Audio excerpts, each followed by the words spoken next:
నమస్కారం. నిన్న కల్వకుంట్ల చంద్రశేఖరరావు గారు ఈరోజు భారతీయ జనతా పార్టీ అధ్యక్షుడు బండి సంజయ్ గారు వీళ్ళిద్దరు కలిసి తెలంగాణ సమాజాన్ని ఎన్ని రకాలుగా చీలికలు పేలికలు చేయొచ్చో చేయడానికి సర్వశక్తులు వడ్డీ ప్రయత్నం చేస్తుంది. ప్రధానంగా వీళ్ళిద్దరూ ఎంఐఎంను ఒక ఆట వస్తువుగా ఎంఐఎంను ఆధారంగా చేసుకొని ఎంఐఎంను ఒక బూచిగా చూపించి ఒకరు మిత్రుడుగా ఇంకొకరు శత్రువుగా ప్రజలకు చూపించి ప్రజల మధ్యలో చీలికలు తీసుకొచ్చి నిన్న కేసీఆర్ గారు మాట్లాడుతూ భారతీయ జనతా పార్టీ జాతీయవాద ముసుగులో మతతత్వాన్ని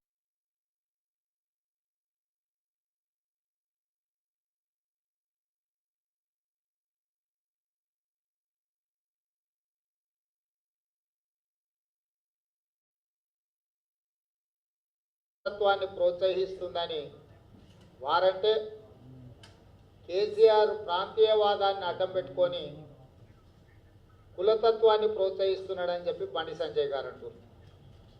అదే సందర్భంలో కల్వకుంట్ల చంద్రశేఖరరావు గారు గత 6 సంవత్సరాల నుంచి రాష్ట్రానికి కేంద్రం నుంచి ఎలాంటి ఆర్థిక సహాయం అందలేదు, తెలంగాణలో అందించిన సంక్షేమ పథకాలన్నీ కూడా రాష్ట్ర ప్రభుత్వమే రూపకల్పన చేసి మేమే పప్పు బెల్లాల్లో పంచిపెట్టినాం, వాళ్ళ పాత్ర ఏం లేదు, పదే పదే కేంద్ర ప్రభుత్వం తెలంగాణకు అన్యాయం చేస్తుంది, నరేంద్ర మోడీ గారితో భారతీయ జనతా పార్టీతో ఎలాంటి ప్రయోజనం లేదు, బీహార్లో మొన్న జరిగిన ఎన్నికలల్లో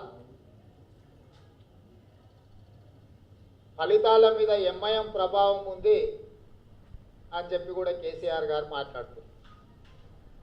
బండి సంజయ్ గారేమో అత్యంత అవినీతిపరుడు, అక్రమాలకు పాల్పడుతున్నాడు, అబద్ధాలు చెప్తున్నాడు, అసత్య ప్రచారం చేసి ఎన్నికలలో నెగ్గాలనుకుంటుండు, వరదలు వచ్చినప్పుడు కనీసం ముఖ్యమంత్రి గారు బయటకు కూడా రాలేదు, ఇలాంటి ఆరోపణలు వాళ్ళిద్దరు చేస్తున్నారు. వీళ్ళిద్దరి మధ్యలో ఒక కామన్ టాపిక్ డిస్కషన్ అవుతుంది. ఎంఐఎంతో టీఆర్ఎస్ పొత్తు పెట్టుకొని రాష్ట్రాన్ని టీఆర్ఎస్ కారును స్టీరింగ్ అసదుద్దీన్ ఓవైసీ చేతుల్లోనే ఉంది, రాష్ట్ర పరిపాలన కూడా ఎంఐఎం చేతిలోనే ఉంది. ఇదే కాకుండా కేసీఆర్కు ఉగ్రవాద సంస్థలతోని సంబంధాలు ఉన్నాయని చెప్పి కూడా బండి సంజయ్ గారు మాట్లాడుతున్నారు. ఈ సందర్భంగా ఒక ప్రజాప్రతినిధిగా, దేశానికి స్వాతంత్రం తెచ్చిన పార్టీగా, తెలంగాణ ఇచ్చిన పార్టీగా, అటు దేశాన్ని ఇటు రాష్ట్రాన్ని కలిపి ఉంచడానికి ప్రాణ త్యాగాలు చేసిన పార్టీగా, దేశం కోసం ఒక్కసారి కాదు మహాత్మా గాంధీ, ఇందిరాగాంధీ గారు, రాజీవ్ గాంధీ గారు తమ ప్రాణాలను పణంగా పెట్టి ఈ దేశ ప్రజలను కలిసి ఉంచే విధంగా, ఈ దేశ ప్రజల మధ్యలో ఉత్పన్నం చేస్తున్న ఇలాంటి చిల్లర మల్లర రాజకీయాల కోసం, స్వార్థ ప్రయోజనాల కోసం, తాత్కాలిక ప్రయోజనాల కోసం సృష్టిస్తున్న గందరగోళం వల్ల దేశం చీలిపోతుందేమో అనుకునే ప్రమాదం వచ్చినప్పుడల్లా గాంధీ కుటుంబం తమ ప్రాణాలను సైతం పణంగా పెట్టి ఆత్మ బలిదానాలు చేసుకొని అటు దేశ ప్రజలందరినీ కలిపికట్టుగా ఉంచే ప్రయత్నం చేసినాం. మరి ఈరోజు గ్రేటర్ హైదరాబాద్ మున్సిపల్ ఎన్నికల కార్యక్రమాలు, ఎన్నికల షెడ్యూల్ రాగానే వీళ్ళిద్దరూ రంకెలేసుకుంటూ ఒకవేళ ఎదురు పడితే ఎంఐఎం బీజేపీ ఒకవేళ ఎదురు పడితే కుత్తుకలు తెగుతాయి అన్నట్టుగా ఇవాళ మాటలు మాట్లాడుతున్నారు. ఈరోజు MIM, TRS, Bharatiya Janata party ఈ మూడు పార్టీలు ఒకే ఎజెండాతో పోతున్నాయి.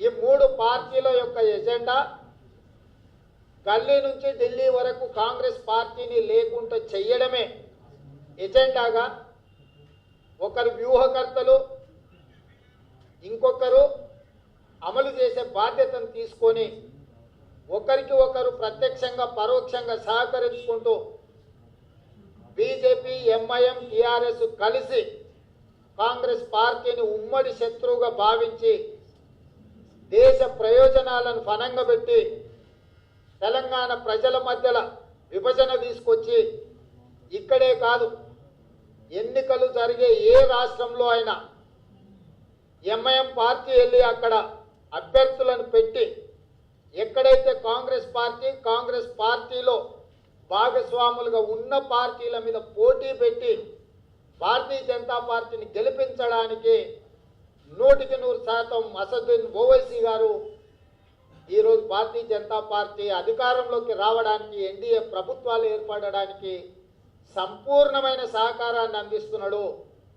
ఎంఐఎం ఆ రకమైన సహకారాన్ని అందించడాన్ని సమన్వయం చేస్తున్నది కేసీఆర్ గారు.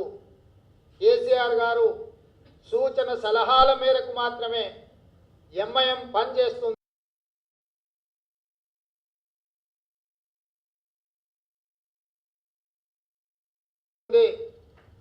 మీరొక్కసారి మీడియా మిత్రులకు నేను విజ్ఞప్తి చేస్తున్నా, మొన్న జరిగిన మహారాష్ట్ర ఎన్నికలలో ఎంఐఎం పార్టీ, కాంగ్రెస్ పార్టీ పోటీ చేసిన ప్రతి సీట్లో ఎంఐఎం అభ్యర్థిని నిలబెట్టింది.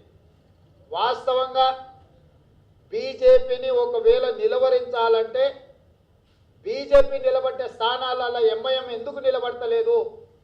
కాంగ్రెస్ పార్టీ నిలబడ్డ స్థానాలలో ఎంఐఎంను పెట్టడం ద్వారా ముస్లిం మైనారిటీ ఓట్లను ఎంఐఎం చీల్చి వాళ్ళు పరోక్షంగా అక్కడ బీజేపీ అభ్యర్థులను గెలవడానికి సహకరించింది. నేను స్వయంగా పూనా కంటోన్మెంట్ శాసనసభ ప్రచారానికి వెళ్ళిన కాంగ్రెస్ పార్టీ తరఫున నేను వెళ్ళి ప్రచారం చేస్తే 2000 ఓట్లతో కాంగ్రెస్ పార్టీ ఓడిపోయింది. కానీ అక్కడ ఎంఐఎం పార్టీ అభ్యర్థిని పెడితే దాదాపుగా 9000 ఓట్లు ఎంఐఎం పార్టీకి వచ్చినాయి. అంటే అట్లా దాదాపుగా 25 స్థానాలల్లో ముస్లిం మైనారిటీలు కాంగ్రెస్ పార్టీకి ఓటే వేసే అవకాశం ఉన్న ప్రాంతాలలో ఎంఐఎం స్వయంగా అభ్యర్థులను పెట్టి ఆ ఓట్లను చీల్చడం ద్వారా కాంగ్రెస్ పార్టీ ఓటమికి, బీజేపీ గెలుపుకు సంపూర్ణంగా ఎంఐఎం సహకరించింది. నిన్నగాక మొన్న జరిగిన బీహార్ ఎన్నికలలో బీహార్లో ఎంఐఎం గఠబంధన్, మహాగఠబంధన్కు వ్యతిరేకంగా వివిధ రాజకీయ పక్షాలను సమన్వయం చేసి నాకు అందుతున్న సమాచారం మేరకు 70 స్థానాలలో ఎక్కడైతే కాంగ్రెస్, ఆర్జేడీ పోటీ చేసిందో 100% ఆర్జేడీ, కాంగ్రెస్ పార్టీ గెలవడానికి అవకాశం ఉన్న సీట్లలో వీళ్ళ అభ్యర్థులను పెట్టి ఓట్లను చీల్చడం ద్వారా దాదాపుగా 30 సీట్లను ఆర్జేడీ, కాంగ్రెస్ అభ్యర్థులను ఓడించి అక్కడ నితీష్ కుమార్ అండ్ భారతీయ జనతా పార్టీని గెలవడానికి సహకరించి బీహార్లో ఈరోజు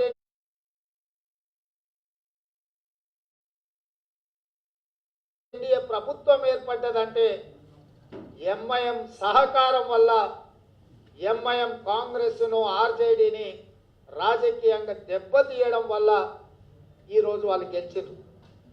అలాంటి ఎంఐఎం పార్టీ అక్బరుద్దీన్ ఓవైసీ 15 నిమిషాలు ఈ దేశంలో ఉండే పోలీసులను పక్కన పెడితే 80 కోట్ల మంది సంగతి తేలుస్తామని మాట్లాడిన సంగతి మనకందరికీ తెలుసు.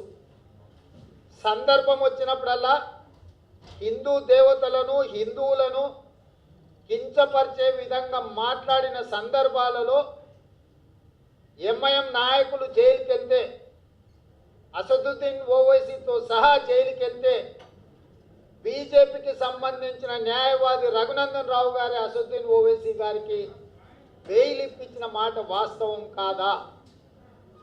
అంటే అసద్దును కాంగ్రెస్ అధికారంలో ఉన్నప్పుడు ఆరోపణలు వస్తే పోలీసులు అరెస్టు చేసి జైలుకు తోలితే బెయిల్ ఇచ్చి ఇడిపించుకొచ్చింది బీజేపీ వాళ్ళు. ఇవాళ ఎంఐఎం బీజేపీ వాళ్ళు ఎదురు పడితే కుత్తుకలు తెగిపోతాయి అన్నట్టుగా మాటలు మాట్లాడతారు వాళ్ళు. నేను ఒక వీడియో చూపిస్తా ఇప్పుడు. వాళ్ళ పరిస్థితి ఎలా ఉంది అని అంటే, కనిపిస్తే ఎదురు పడితే కుత్తుకలు తెగిపోతాయని చెప్పుకునే వాళ్ళు బయట కుస్తీలు కొట్లాడినట్టు లోపల దోస్తీలు చేసుకుంటా మస్తీ మజాకులు చేసుకుంటా ఎట్లా ఉన్నారో ఒక్కసారి నేను ఇక్కడ ఒక వీడియోను మీకు అందరికీ ప్రజలకు చూపించదలుచుకున్న మీ ద్వారా. ఇది ఒక్కసారి ఈ వీడియో చూడండి. ఇక్కడ ఉన్న వ్యక్తులు ఎవరో మీకు అర్థమైంది. తర్వాత ఈ వీడియో కూడా మీకు అందరికి ఫార్వర్డ్ చేస్తాను.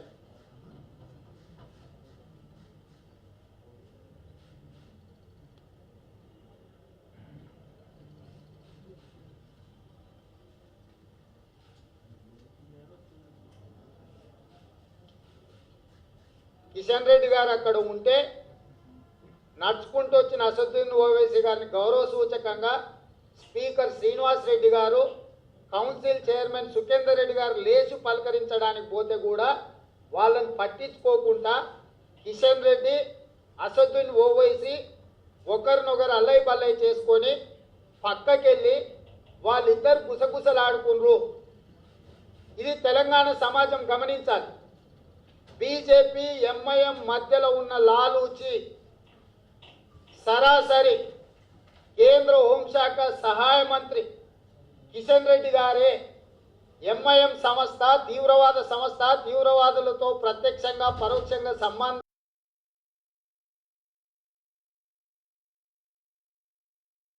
ఉన్నాయి.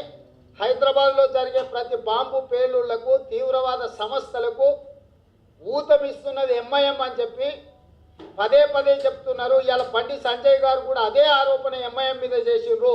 ఇది నిన్నమన్నటి వీడియోని, ఇది పాత వీడియో కాదు.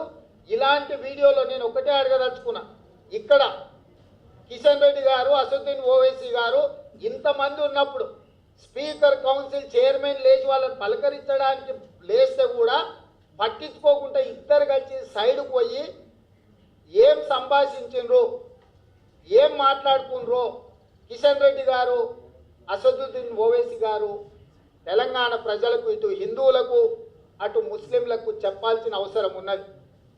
ఈరోజు హైదరాబాదులో ఉండే ప్రజలు 1999 తర్వాత దాదాపుగా 20 సంవత్సరాలు ఏ రోజు కూడా మత కలహాలు జరగలేదు.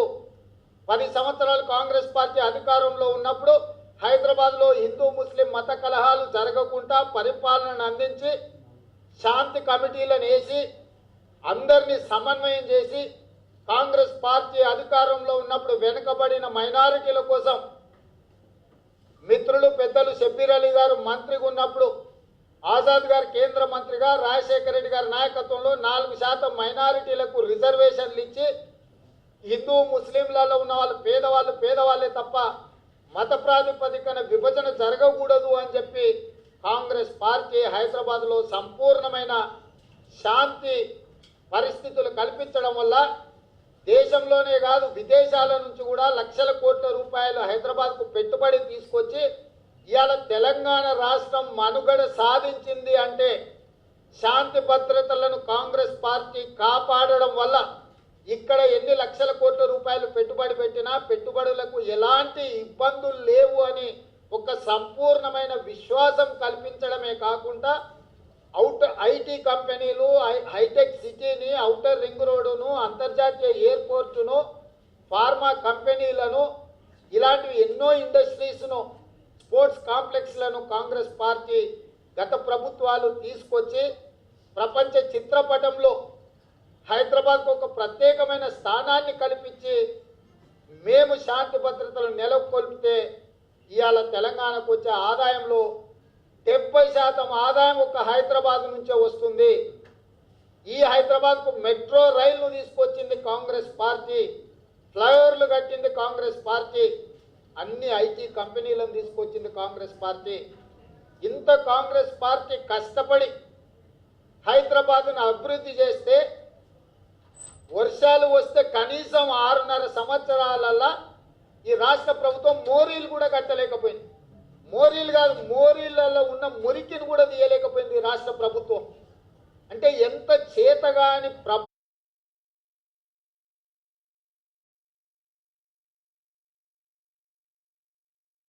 ప్రభుత్వము పాలనలో ఉందో దాదాపు ఈ 7 సంవత్సరాలల్లా ఎక్కడ కూడా డ్రైనేజీల నిర్మాణం సంగతి దేవుడు ఎరుగు, నిర్వహణ కూడా రాష్ట్ర ప్రభుత్వం చేపట్టలేకపోయింది.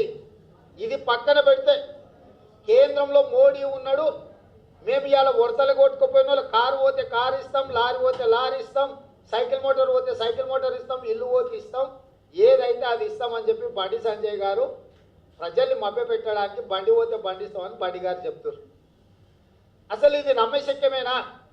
ఒక మేయర్ గెలిస్తే ఇవన్నీ చేస్తారట. అంటే మోడీ దేశానికి ప్రధానమంత్రి ఉంటే ఎందుకు పనికిరాడు, కానీ పైసకు చెల్లని రూపాయి మోడీ. ఇప్పటి వరకు ఒక్క రూపాయి కూడా మేము తెలంగాణకి ఇవ్వలేదు.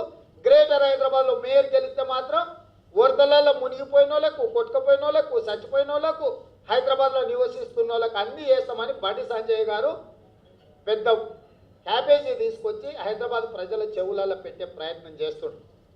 ఇక కేసీఆర్ గారు నిన్న మాట్లాడుతూ ఇదో మతతత్వ పార్టీ ప్రజల్ని మత ప్రాతిపదికన విభజించాలనుకుంటున్నారు, జాతీయవాద ముసుగులో అటు చైనాను ఇటు పాకిస్తాను కవ్వింపులకు పాల్పడి సైనికుల ప్రాణాలను బలిచ్చి, అదేవిధంగా కరోనా వచ్చినప్పుడు సప్పట్లు కొట్టుండ్రి, లైట్లు వెలిగించుండ్రి, ప్లేట్లు జరుసుండ్రి, మీరు చెప్పుండ్రి అని అన్నారు.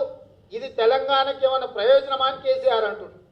మొదటి రోజు సప్పట్లు కొట్టమన్నప్పుడు, ప్లేట్లు కొట్టమన్నప్పుడు కాంగ్రెస్ పార్టీ అదే చెప్పింది, సప్పట్లతోని లైట్లు వెలిగించుడుతోని లేకపోతే ప్లేట్లు కొట్టుతోని ప్రయోజనం లేదు, నడిచిపోతున్న వలస కార్మికులకు రాష్ట్ర ప్రభుత్వం సహాయం అందించాలి, కేంద్ర ప్రభుత్వం నుంచి నిధులను విడుదల చేయాలి, వాళ్లకు వాళ్ళ ప్రాంతాలకు వెళ్ళడానికి అవసరమైన రైళ్లను అన్ని రకాల రవాణా సౌకర్యాలను ఏర్పాటు చేయాలని కాంగ్రెస్ పార్టీ అని మోడీ గారిని అంటే మీకు గుర్తుందా? ప్రధానమంత్రిని విమర్శించేటంత టోల్ అయినరా, మీ సంగతి చూస్తా, మీ తాట తీస్తా అని మాట్లాడింది. సప్పట్లు కొట్ట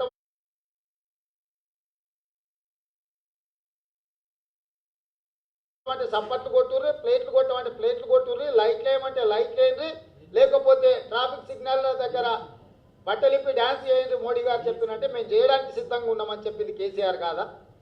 అది తప్పనే కదా మేము చెప్పింది. ఇన్ని రోజులు మేము చెప్పింది ఇప్పుడు నీకు ఎన్నికలలో గుర్తొచ్చిందా? మోడీ తప్పుడు విధానాలు, లాక్డౌన్ వల్ల ప్రజల జీవితం అతలాకుతలం అయిపోయిందన్న సంగతి మేము చెప్పినాం కదా. ఇన్ని రోజుల తర్వాత ఇవాళ కేసీఆర్ గారు అంటారు. మరి 6.5 ఏళ్ల నుంచి తెలంగాణకి ఏం చేయనప్పుడు రాష్ట్రపతి ఎన్నికలు, ఉపరాష్ట్రపతి ఎన్నికలు, అదేవిధంగా రాజ్యసభలో చైర్పర్సన్ ఎన్నికలు, మన క్యాబ్ అంటే కామన్ క్యాబ్ అంటే సిఏఏ బిల్లు వచ్చినప్పుడు, 370 ఆర్టికల్ వచ్చినప్పుడు, ట్రిపుల్ తలాక్ వచ్చినప్పుడు, ఈ అన్ని బిల్లులకు నోట్ల రద్దు విషయంలో, జిఎస్టీ విషయంలో పూర్తి స్థాయిలో బీజేపీకి సంపూర్ణంగా రాజ్యసభలో, లోక్సభలో మీరు ఓట్లేసి గెలిపించారు. రాజ్యసభలో ఓటు అవసరం ఉంటే సంతోష్ గారు చార్టెడ్ ఫ్లైట్ వేసుకొని వెళ్ళిపోయి బీజేపీకి ఓటేసి వచ్చిండు. ఈరోజు మీరు అన్ని రకాలుగా ఈ 7 సంవత్సరాలు మోడీ ప్రభుత్వానికి మద్దతు ఇచ్చి ఓట్లేసి సహకరించి కాంగ్రెస్ పార్టీని బలహీనపరచడానికి ఎన్ని రకాల ప్రయత్నాలు చేయాలనో అన్ని రకాల ప్రయత్నాలు చేసిండు. మోడీకి సాష్టాంగపడి నమస్కారం పెట్టి సరెండర్ అయిపోయిన కేసీఆర్ ఈరోజు సడన్గా హైదరాబాద్ నుంచి మోడీ పత్రం మొదలవుతుందని నిన్న డైలాగ్ కొట్టిండు. ఇక బీజేపీ వాళ్ళు దుబ్బాక నుంచే కేసీఆర్ గారి పతనం మొదలైందని వాళ్ళు చెప్తున్నారు. నేను అడుగుతున్నా, మీరు ఇద్దరు కలిసే ఉన్నారు కదా, మీ ఇద్దరిని సమన్వయం చేసే ఎంఐఎం కూడా మీతోనే ఉంది కదా.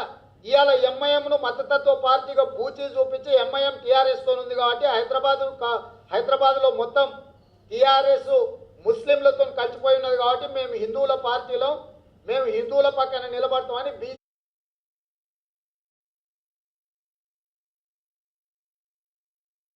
బీజేపీ బిల్డప్ చేయడానికి ప్రయత్నం చేస్తుంది.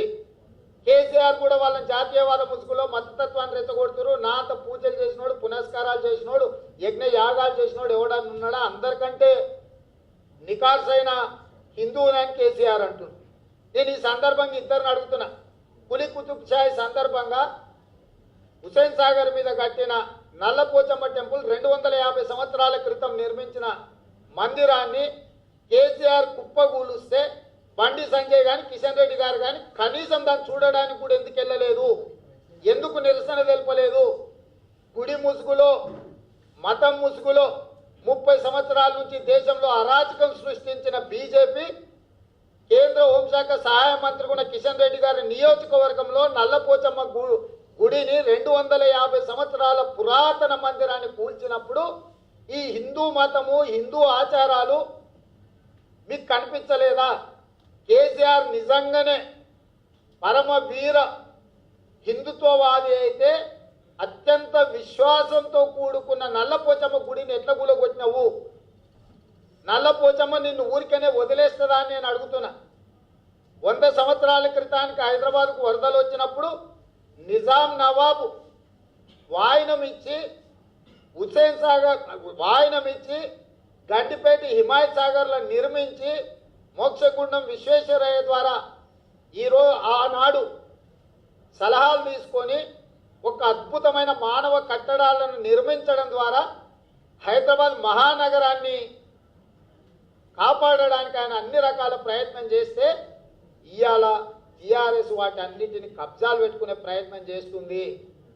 మరి ఈ సందర్భంగా తప్పిదాలకు అన్నిటికీ కేంద్రంలో ఉన్న బీజేపీ, రాష్ట్రంలో ఉన్న కేసీఆర్ కారణమైనప్పుడు ఇన్ని రోజులు ఎలాంటి చర్యలు తీసుకోలే. నిన్న భూపేంద్ర యాదవ్ వాళ్ళ ఇన్ఛార్జ్ అంటుడు కేసీఆర్ అవినీతి అక్రమాల గురించి కేంద్ర ప్రభుత్వం దగ్గర వివరాలు ఉన్నాయి, ఇంకా సంగతి తెలుస్తామని. నేను సూటిగా అడుగుతున్నా బీజేపీని. ఈఎస్ఐ కుంభకోణంలో, సహారా కుంభకోణంలో సిబిఐ కేసులలో ఉన్న కేసీఆర్ను కాపాడుతున్నది మీరు కాదా? కేసులు పెట్టింది కాంగ్రెస్ అయితే కాపాడుతున్నది భారతీయ జనతా పార్టీ కాదా?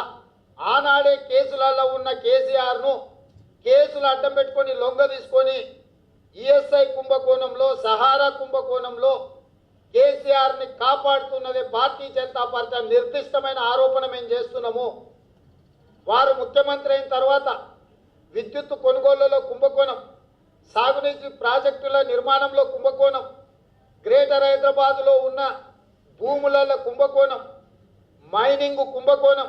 మై హోమ్ రామేశ్వరరావు గారు అక్రమ మైనింగ్ చేసిండ్రు, 100 ఎకరాల అక్రమ సున్నం రాయిని తీసిండు. ఆయన కంపెనీ అక్రమాలకు పాల్పడుతుందని చెప్పి అతని మీద ఆరోపణ చేసి ఈ అక్రమ మైనింగ్లో అతను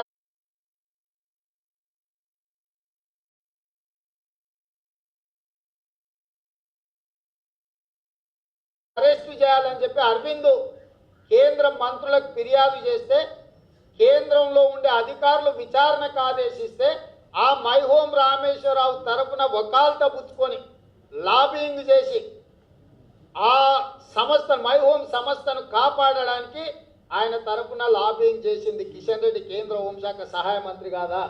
ఈయన రామేశ్వరరావు గారి కొడుకు, ఈయన ప్రహ్లాద్ జోషి మైనింగ్ శాఖ మంత్రి, ఈయన రామేశ్వరరావు గారు, ఈయన మన పెద్దలు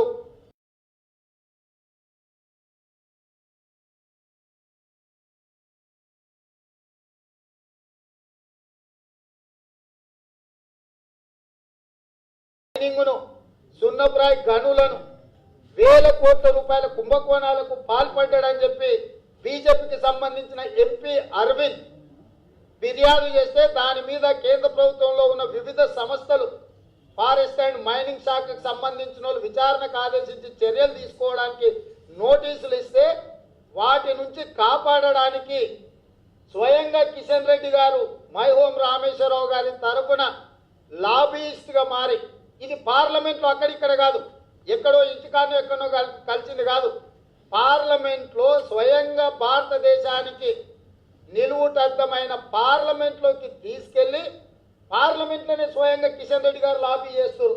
ఇక చూడు వీళ్ళ ముచ్చట్లు ఎట్లా ఉన్నాయో, వీళ్ళు కలిసి ఎట్లా కొల్లగొడుతున్నారో తెలంగాణ సంపదను, ఖనిజ సంపదను కొల్లగొట్టే రామేశ్వరరావు ఎవరే? కేసీఆర్ ఆత్మ కాదా? కేసీఆర్ ఈ రాష్ట్రంలోకి దోసుకున్న వేల కోట్ల రూపాయలు దాచిపెడుతున్నదే రామేశ్వరరావు గారి దగ్గర. మరి కేసీఆర్ ఆత్మ అయిన రామేశ్వరరావు కేసీఆర్ అక్రమ సంపాదన మొత్తం రామేశ్వరరావు కంపెనీలలో పెడుతున్నాడని బీజేపీ వాళ్ళే అంటున్నారు. నిజామాబాద్ ఎంపీ అరవింద్ నిర్దిష్టమైన ఆరోపణ, రాష్ట్ర ప్రభుత్వం కేసీఆర్ గారు వేల కోట్ల రూపాయలు అక్రమ సంపాదన జలయజ్ఞంలో సంపాదించింది, భూ కుంభకోణాలలో సంపాదించిన వేల కోట్ల రూపాయలు మైహోం రామేశ్వరరావు దగ్గర దాచిపెడుతుండు, విచారణ జరగాలని చెప్పి బీజేపీ ఎంపీ అరవింద్ గారు కేంద్రంలో ఉండే విచారణ సంస్థలకు ఫిర్యాదు చేస్తుంటే, విచారణ చేయాల్సిన శాఖకు సంబంధించిన హోంశాఖ సహాయ మంత్రి కిషన్ రెడ్డి గారు ఈ కేసీఆర్ ఆత్మను కాపాడే ప్రయత్నం చేస్తున్నాడు. కేంద్ర మంత్రుల దగ్గరికి తీసుకెళ్లి వాళ్ళ తరఫున లాబీ చేస్తున్నాడు. అంటే ఫిర్యాదు చేసేది మీరే, ఆరోపణలు చేసేది మీరే, కాపాడేది మీరే, కలిసి పంచుకునేది మీరే, అంటగాగేది మీరే. ఎవరిని మోసం చేయదలుచుకున్నారు అంటే తెలంగాణ సమాజం ఎర్రెంగలప్పలు అమాయక జీవులు వాళ్ళ చెవులలో పువ్వులు పెట్టి కేసీఆర్ బీజేపీ ఎంఐఎంతో అసదుద్దీన్ ఓవైసీతో అలై బలై చేసుకున్న కిషన్ రెడ్డి వీడియో మీకు చూపించిన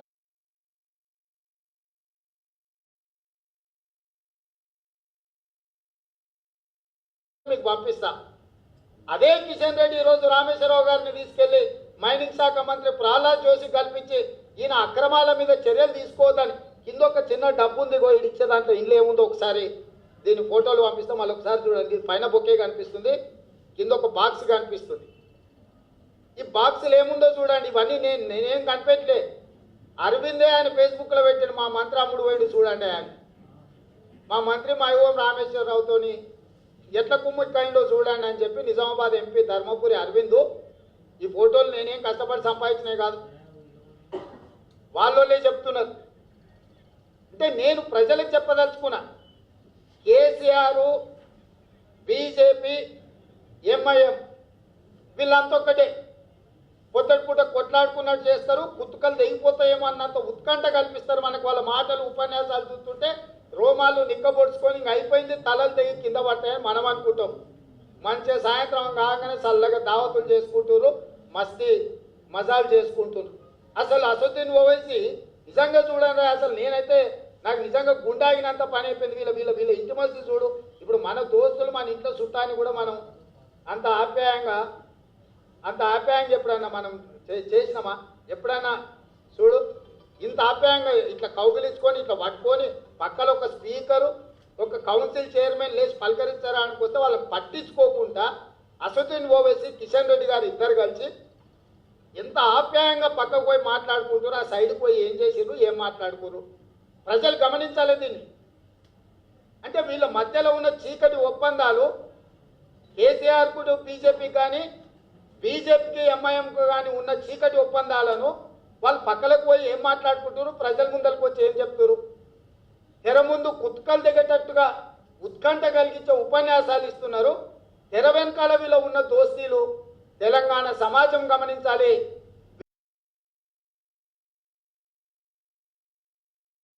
వీళ్ళిచ్చే ఉద్వేగపూరితమైన ఉపన్యాసాలు మనం విని మన మధ్యలో వైషమ్యాలు రెచ్చగొట్టి రాజకీయ పబ్బం గడుపుకొని సీట్లలో గెలిచి గల్లీ నుంచి ఢిల్లీ వరకు కాంగ్రెస్ పార్టీని లేకుంటే చెయ్యాలి, కాంగ్రెస్ పార్టీని బలహీనం చేయడం ద్వారా రాష్ట్రంలో కేసీఆర్ కేంద్రంలో మోడీ గారికి సంపూర్ణమైన సహకారాన్ని అందించడానికి సమన్వయం చేయడానికి ఎంఐఎం అసదుద్దీన్ ఓవైసీ గారు చేస్తున్న ప్రయత్నాలు, ఈ కుట్రలను, ఈ చీకటి కోణాన్ని తెలంగాణ సమాజం గమనించాలి.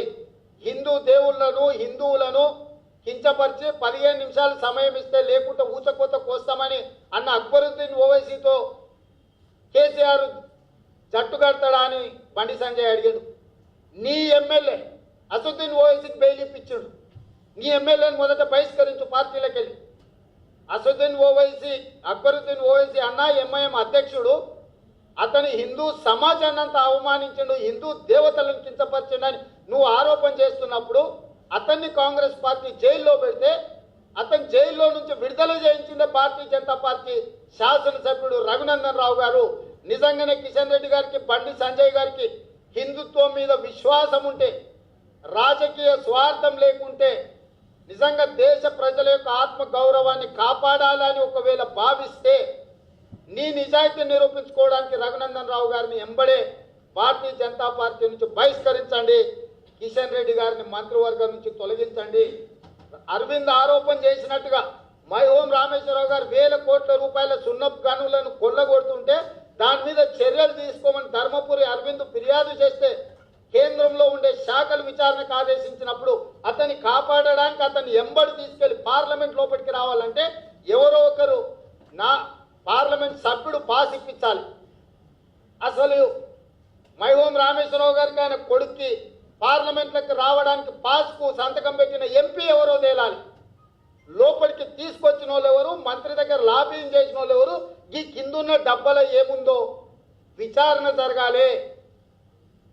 ఇవాళ రామేశ్వరరావు గారి మైనింగ్లో నల్గొండ జిల్లాలో జరుగుతున్న మైనింగ్లో జరిగిన అక్రమాలను ఎందుకు కేంద్ర ప్రభుత్వం కప్పిపుచ్చుతుంది, ఎందుకు కాపాడే ప్రయత్నం చేస్తుంది?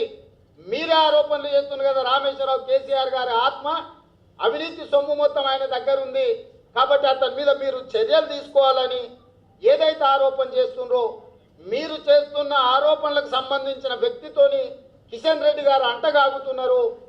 భారతీయ జనతా పార్టీ నిజాయితీ కలిగిన పార్టీ అయితే అక్రమార్కులతో అంటగాగిన కిషన్ రెడ్డి గారిని మంత్రివర్గం నుంచి తక్షణమే బర్తరఫ్ చేయాలి. ఇదే కాకుండా కిషన్ రెడ్డి గారు నేను వరదలను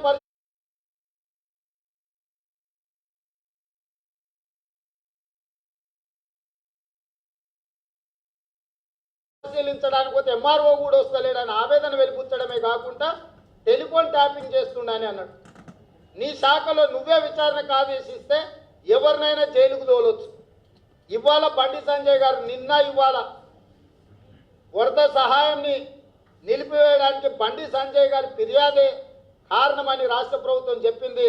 నా సంతకం ఫోర్జరీ చేసిండ్రు, నాకు సంబంధం లేదని చెప్పి ఆరోపణ చేస్తుండు. దీని మీద ఏమంటుండు, నేను భాగ్యలక్ష్మి దేవాలయం దగ్గరకు వచ్చి ఓటేస్తా, నువ్వు నిజంగా హిందువు అయితే అని కేసీఆర్కు సవాల్ విసురుతుడు. నేను ఒక మాట సూటిగా బండి సంజయ్ని అడుగుతున్నా, బండి గారు భాగ్యలక్ష్మి మీద ఉన్న విశ్వాసం కిషన్ రెడ్డి గారి మీద లేదా?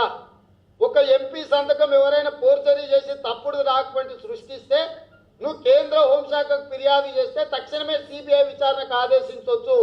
దేశంలో అత్యంత పెద్ద నేరం ఒక పార్లమెంట్ సభ్యుడి యొక్క సంతకం ఫోర్జరీ చేసి తప్పుడు లేఖలు రాస్తే ఇది తీవ్రమైన నేరము.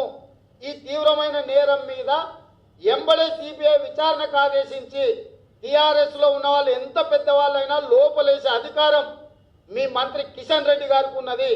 మీరు కిషన్ రెడ్డి గారికి ఫిర్యాదు చేయడం మానేసి చార్మినార్ దగ్గర భాగ్యలక్ష్మి దగ్గర నోరు లేని భాగ్యలక్ష్మి దేవత దగ్గర పోయి నీ డ్రామాలు ఎందుకని అడుగుతున్నా నేను. నువ్వు నిజంగానే సంతకం పెట్టలేదు, అది ఫోర్జరీ లేఖ అయితే, ఎవరైనా సృష్టించిన తప్పుడు లేఖ అయితే పార్లమెంటు సభ్యుడిగా నీకు సంపూర్ణమైన అధికారం ఉంది. కేంద్ర హోంశాఖకు ఫిర్యాదు చేస్తే 24 గంటలలో సిబిఐ విచారణకు ఆదేశించే అవకాశం ఉంది. బండికి భాగ్యలక్ష్మి దేవత మీద ఉన్న విశ్వాసం సంబంధిత శాఖ మంత్రి సహచరుడు ఈ రాష్ట్రానికి సంబంధించిన కిషన్ రెడ్డి గారి మీద లేదా? ఎవరిని మభ్యపెడుతుండ్రు, ఎవరిని రెచ్చగొడుతుండ్రు, ఏ రాజకీయ ప్రయోజనాన్ని ఆశించి హిందూ ముస్లింల మధ్యలో చీలిక తీసుకురావడానికి ప్రయత్నం చేస్తుండ్రు? ఈ ప్రయత్నాలకు ప్రత్యక్షంగా సహకరించే వాళ్ళు ఎవరు, సూత్రధారులు ఎవరు, పాత్రధారులు ఎవరు విచారణ జరగాల్సిన అవసరం ఉన్నది. పదే పదే గోకుల్చాట్ బాంబ్ బ్లాస్ట్ గురించో లేకపోతే లుంబిని పార్క్ బాంబ్ బ్లాస్ట్ల గురించో మీరు మాట్లాడుతున్నారు. బీజేపీ వాళ్ళు మీరు మాట్లాడింది నిజమైతే మీరెందుకు విచారణకు ఆదేశిస్తలేరు? మీరు కేసీఆర్కు ఉగ్రవాదులతో సంబంధాలు ఉన్నాయన్న ఒక ఆరోపణ బీజేపీ అధ్యక్షుడు పార్లమెంటు సభ్యుడు చేసిన తర్వాత ఇంకేం ఆధారాలు కావాలి? నీ దగ్గర ఆధారాలు లేకుండా ఆరోపణ చేస్తే తప్పైందని క్షమాపణ చెప్పాలి. ఆధారాలు ఉంటే తక్షణమే విచారణకు ఆదేశించి కేసీఆర్ను తీసుకెళ్లి కుక్కలో దోయాలి. ఉగ్రవాదులతో సంబంధాలు ఉన్న వ్యక్తి రాష్ట్రానికి ముఖ్యమంత్రిగా ఉన్నాడని బీజేపీ ఆరోపణ చేసినప్పుడు పరీక్షకు నిలబడాల్సింది బీజేపీనే, ప్రజలకు సమాధానం చెప్పాల్సింది బీజేపీనే.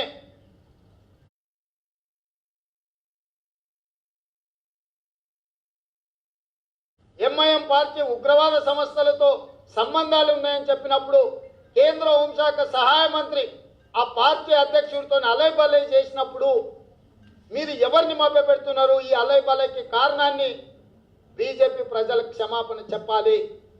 నిర్దిష్టమైన ఆరోపణలు చేసినప్పుడు, ఆధారాలు ఉన్నప్పుడు విచారణ చేసి చర్యలు తీసుకోకుండా రాజకీయ ప్రయోజనం కోసం ప్రజలను ఎందుకు రెచ్చగొడుతున్నారని చెప్పి నేను ఈరోజు బీజేపీని ప్రశ్నిస్తున్నా.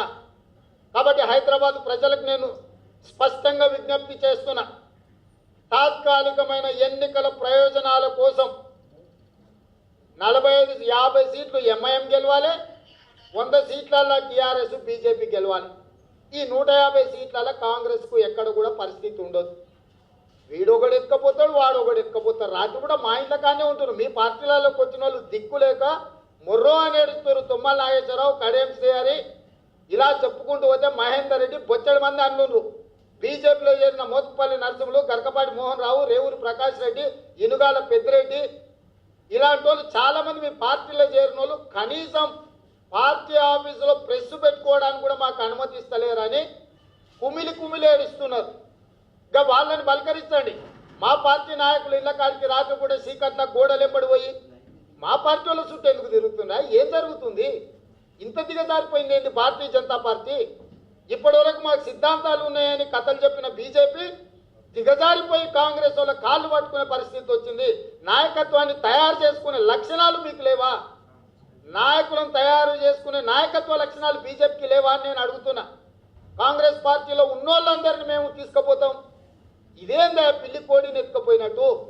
కొంతమందిని చేర్చుకొని కాంగ్రెస్ నుంచి వలసలంటారు. బండ కార్తిక గారిని సస్పెండ్ చేసి 1.5 years అయింది. ఢిల్లీలో ధర్నా చేస్తే ఏఐసీసీ ఆఫీస్ ముందర బండ కార్తికారెడ్డి గారు ధర్నా చేస్తే కాంగ్రెస్ పార్టీ సస్పెండ్ చేసి 1.5 years అయింది. సర్వే సత్యనారాయణ గారిని సస్పెండ్ చేసి 1 year అయింది. కాంగ్రెస్ పార్టీతో ప్రత్యక్షంగా వాళ్ళకి ఈరోజు యాస్టీజ్ ఈరోజు వాళ్ళకి ఎలాంటి సంబంధం లేదు. కారణాలు ఏమైనా ఉండొచ్చు కాక వాళ్ళని పార్టీ క్రమశిక్షణ చర్య తీసుకుంది. మీడియా మిత్రులకు కూడా నేను విజ్ఞప్తి చేస్తున్నా, క్రమశిక్షణ చర్యలు తీసుకున్నా. మీరే తాటికాయంత అక్షరాలు రాశారు, ప్రజలకు చెప్పారు. ఆ క్రమశిక్షణ చర్యలు ఉపసంహరించుకోకముందే మళ్ళీ మా కాంగ్రెస్ నాయకులు బీజేపీలో చేరుతున్నారు. మీరే రాస్తారు, వాళ్ళకి కండువాలు కప్పితే మీరు పెద్ద పెద్ద అక్షరాలలో రాస్తారు. దయచేసి మీడియా మిత్రులకు కూడా సంయమనం పాటించండి. రాజకీయ పార్టీలకు ఏమన్నా ఉండొచ్చు ఎజెండా. మీరు మా నాయకుల దగ్గరికి పోయినోళ్లకు వచ్చిండ్రని, కలిసిండ్రని, పోతుండ్రని మొత్తం తప్పుడు వార్తలతోని తాటికాయంత అక్షరాలల్లా మా కాంగ్రెస్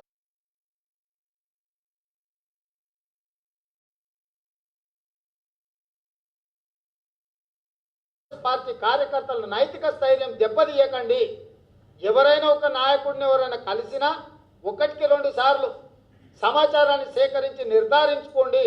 వాళ్ళు కాంగ్రెస్ పార్టీలో ఇప్పుడు ఉన్నారా లేరా, ఒకవేళ పార్టీ వాళ్ళ మీద మన చర్యలు తీసుకున్నదా అనే అంశాన్ని కూడా మీరు పరిగణలోకి తీసుకోవాల్సిన అవసరం ఉన్నది. 2 అంశాలల్లో నిన్న మొన్న జరిగిన పరిణామాలలో బండ కార్తికారెడ్డి గారు ఈరోజు సర్వే సత్యనారాయణ గారి గురించి ఏవైతే వార్తలు రాసిండ్రో చూపించిండ్రో ఇవి సరాసరి తప్పుడు కథనాలు. ఇంతకుముందు మా పిసిసి అధ్యక్షుడు ఉత్తమ్ కుమార్ రెడ్డి గారు నాకు ఫోన్ చేసి స్పష్టంగా ఇది పాత్రికేయ మిత్రులకు వివరించి చెప్పు, నేనే వాళ్ళ మీద చర్యలు తీసుకున్నా అని చెప్పి మా పిసిసి అధ్యక్షుడు నాకు చెప్పడం జరిగింది. వారు ఇచ్చిన సమాచారం మేరకు నేను పాత్రికేయ మిత్రులకు విజ్ఞప్తి చేస్తున్నా. బండ కార్తికారెడ్డి గారిని, సర్వే సత్యనారాయణ గారిని పార్టీలో కొన్ని చర్చల సందర్భంగా వాళ్ళ మీద పార్టీ చర్యలు తీసుకున్నది. వాళ్ళకి పార్టీతో ఎలాంటి సంబంధం లేదు. వాళ్ళ పార్టీలో చేరి ఉండొచ్చు, గతంలో వీళ్ళు కాంగ్రెస్లో ఉండుండొచ్చు. ఈరోజు కాంగ్రెస్ పార్టీకి వాళ్ళకి ఎలాంటి సంబంధాలు లేవు. దయచేసి బీజేపీ, టీఆర్ఎస్, ఎంఐఎం పన్నుతున్న ఉచ్చులో పడకండి. ప్రశాంతమైన హైదరాబాదును అభివృద్ధి చేసుకునే విధంగా ముందుకెళ్దాం. గతంలో ఎట్లయితే ఐటీ కంపెనీలు, ఔటర్ రింగ్ రోడ్లు, అంతర్జాతీయ ఎయిర్పోర్టు, మెట్రో రైలు, హైదరాబాద్లో రోడ్ల వైడనింగ్, శాంతి భద్రతలు, వీటన్నిటిని కాంగ్రెస్ పార్టీ ఆనాడు మేము మూసీ నుంచి హైదరాబాద్లో ఉన్న లేక్లన్నిటిని మేము కాపాడినాం. నేను కేటీఆర్కు సూటిగా సవాలు విసురుతున్నా. 100 సంవత్సరాలల్లా ఆక్రమించుకోనన్ని ఆక్రమణలు మూసీ మీద హైదరాబాదులో ఉండే లేక్లలో టీఆర్ఎస్ వాళ్ళు ఎంక్రోచ్ అయినరు. ఈ 6 ఏళ్లలోనే తెలంగాణలో ఉన్న చాలా లేక్స్ని టీఆర్ఎస్ ఆక్రమించుకున్న మూసీలో ఉన్న ఆక్రమణలు కూడా టీఆర్ఎస్ తెలంగాణ రాష్ట్రం వచ్చిన తర్వాతనే. కావాలంటే మీరు గూగుల్ మ్యాప్లు తీసి చూడండి. కేసీఆర్ ముఖ్యమంత్రి మంత్రులైనాకనే మొత్తం హైదరాబాద్కి దుర్గతి పట్టింది. ఈ దుర్గతి నుంచి విముక్తి కలగాలంటే ఈ బల్దియా కాంగ్రెస్ పార్టీ పట్టం కట్టాలి. బస్తీ హమారా, బల్దియా హమారా. ఎప్పుడైతే మేము బస్తీలలో ఉండి బస్తీ నుంచి బల్దియా వరకు కాంగ్రెస్ పార్టీ ఉన్నదో అప్పుడే హైదరాబాద్ అభివృద్ధి జరిగింది. హైదరాబాద్ అభివృద్ధి జరిగిన సందర్భంలో పెద్దలు షబ్బీర్ అలీ గారు హైదరాబాద్ ఇన్ఛార్జ్ మినిస్టర్గా ఉన్నారు. ఇక్కడ హైదరాబాద్లో జరిగిన అభివృద్ధికి కాంగ్రెస్ పార్టీ కారణము. ఈరోజు మీరు అంశాలను కొంత పరిగణలోకి తీసుకొని మాట్లాడాలి. వీళ్ళ ముగ్గురు కలిసి ఆడుతున్న నాటకాన్ని ప్రజలకు వివరించి చెప్పాల్సిందిగా విజ్ఞప్తి చేస్తూ, మీడియా మిత్రులకు కూడా ఒక్క సీటు గెలిచిన బీజేపీని మొత్తం పతాక శీర్షికలలో మీరు ఫ్రంట్ పేజీలలో రాస్తున్నారు. ఇంత జాతీయ పార్టీ, ఈడ ప్రధాన ప్రతిపక్ష పార్టీ, మా నాయకులు ఎవరు మాట్లాడినా లోపల పేజీలలో చిన్న చిన్నగా రాస్తున్నారు. ఇది మాకు చాలా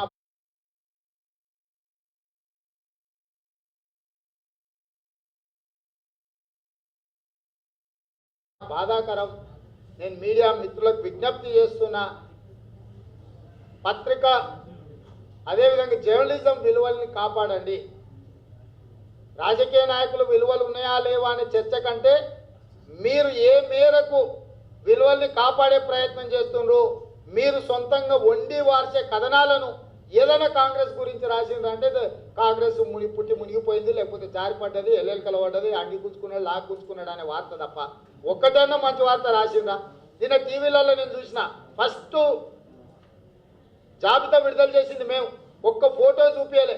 29 మందితో కాంగ్రెస్ పార్టీ జాబితా విడుదల చేసి మొదటి జాబితాను ఒక స్కోలింగ్ వేసి అక్కడ వాడేసారు. పక్క పార్టీ వాళ్ళు విడుదల చేస్తే ఒకటోసారి రెండోసారి అని వాళ్ళ ఫోటోలు, వాళ్ళ పేర్లు, వాళ్ళ ఊరు, వాళ్ళ పుట్టుమచ్చలు పదే టీవీలలో కొడుతున్నారు. ఎక్కడికెప్పుడు ఆ నారాయణ చైతన్య యాడ్స్ వచ్చేది, 1వ ర్యాంకు, 2వ ర్యాంకు, 3వ ర్యాంక్ అని. మీరే ఇంత పక్షపాతంగా వ్యవహరిస్తే ఎట్లా అని అడుగుతున్న మిత్రులను. వేస్తే అందరికీ ఏంటి, వేయకపోతే ఎవరికి వేయకండి. అరే ఒక జాతీయ పార్టీ తెలంగాణ ఇచ్చిందా? మీరందరూ కూడా ఇవాళ కూడా మాకు అసెంబ్లీలో 7 మంది ఎమ్మెల్యేలు ఉన్నారు, 6 మంది. బీజేపీకి ఉన్నది 2. అట్లా లెక్కేసిన ఆ ఒక్కటి కూడా వన్ టైం వండర్. మీరు మమ్మల్ని అసలు పరిగణలోకే తీసుకోమన్నట్టుగా ప్రయత్నం చేస్తున్నారు. బీజేపీ ఎన్ని సీట్లు రిలీజ్ చేసింది? ఆయన నిన్న 10-15 చేసింది. మేము 45 చేసినాం. కాంగ్రెస్ పార్టీ వెలవెలబోతుంది. ఈడ వచ్చి అడిగేటోళ్ళే లేరు. రామ, మీరే తాళం కొనుక్కొచ్చి చేస్తే ఎట్లా? మీ జీతాలు మీరు ఉంచుకోండి, మీరేం తాళాలు కొనుక్కొచ్చి గాంధీభవన్కి వేయకుండా. మంచి రోజులు వస్తే 94లో ప్రతిపక్ష హోదా రాకుండా 26 సీట్లతోనే కాంగ్రెస్ పార్టీ ఉండే. 2004 వచ్చే వరకల్లా 250 సీట్లు గెలిచినాం. సరే ఒడిదుడుకులు ఉన్నాయి, మా కష్టం ఉన్నప్పుడే మీరు రాళ్లతో కొడితే ఎట్లా? దయచేసి అట్లా కాకుండా కొంచెం కాంగ్రెస్కు ఈ ఎన్నికలలో ఉన్నది ఉన్నట్టు చెప్పరు. మాకు ఎక్కువ చెప్పకపోయినా సరే మా కోరిక అంతే. మా కష్టాన్ని గుర్తించండి, మమ్మల్ని ఇబ్బంది పెట్టకండి. ఈ జరుగుతున్న ఈ ముక్కోనపు ప్రేమ 3 ముక్కల ఆట రాష్ట్రంలో ఏదైతే జరుగుతుందో దీని మీద స్పష్టంగా మీరు దృష్టి పెట్టండి. కేసీఆర్, అసదుద్దీన్ ఓవైసీ, కిషన్ రెడ్డి వీళ్ళు ఎవ్వరు వేరే కాదు, అంతొకటే. కాకపోతే కనిపించేది ఒకటి, చేసేది ఇంకొకటి. వీటిని దృష్టిలో పెట్టుకొని మీరు అందరూ కూడా కొంత సహకరించాల్సిందిగా కోరుకుంటున్నాం. ఎన్నికలకు లిస్టులన్నీ సిద్ధం చేసినాం, విడుదల చేసినాం. ఎన్నికల క్షేత్రస్థాయిలో మేము వస్తున్నాం. మా కాంగ్రెస్ పార్టీ స్లోగానే బస్తీ హమారా, బల్దియా హమారా. చేసే ప్రయత్నం చేస్తాం. నెంబర్ల పరంగా మీకు తెలుసు, మాకు తెలుసు ఏం జరుగుద్ది, ఏం జరగబోద్దు. కానీ అడిగేటోడే లేకపోతే అడగని అమ్మాయినా అన్నం పెట్టదంటారు. అట్లాంటిది అసలు అడగాల్సిన వాళ్ళు ఉండకుండా చేసే ప్రయత్నం చేయకండి. ప్రజలకు ఇప్పటికే తీరని నష్టం జరిగింది. కాంగ్రెస్ పార్టీ స్పష్టంగా డిమాండ్ చేస్తుంది, వరదలలో మునిగిపోయిన ప్రతి కుటుంబానికి తక్షణమే 10,000 రూపాయల ఆర్థిక